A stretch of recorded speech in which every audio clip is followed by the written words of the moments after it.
In today's video, I'm going to show you guys how to resolve if a document is stuck in the print queue on your Windows computer. So this should hopefully be a pretty quick tutorial, and we're going to jump right into it. And we're going to start by opening up the Start menu, and you want to type in Printer. You want to select the best match of printers and scanners on Windows 10. Windows 7 and Windows 8, it'll look a little bit different because you're going through the control panel, but the general point is we're trying to get to our printer here, and then you want to open up the queue. When you have a screen that looks like this, you want to left click on the printer tab at the top, left click on cancel all documents. It's going to ask, are you sure you want to cancel all documents? Select yes. You can close out of both of these windows at this time. I would now recommend opening up the Start menu and typing in command prompt. Best match should say command prompt right above desktop app. You want to right click on it and then left click on run as administrator. If you receive a user account control window, you want to select yes.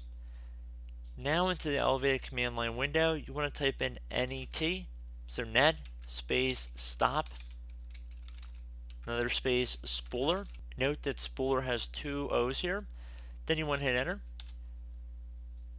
And once it says that it is stopped and was stopped successfully, I'm going to have a command in the description of the video I want you to copy, and then just paste it into the command line window by going up to the top bar here, by right clicking on it, and then left clicking on edit, and then paste.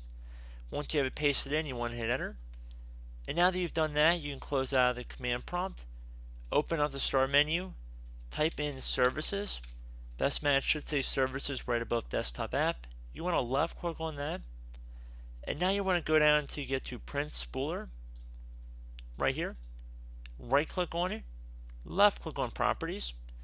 You want to make sure startup type is set to automatic, and if the service status is stopped, click on the start button right here.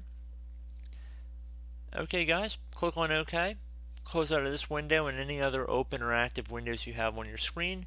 Restart both your computer and your printer, and hopefully your problem has been resolved. So as always, thank you guys for watching this tutorial. I do hope I was able to help you out, and I look forward to catching you all in the next tutorial. Goodbye.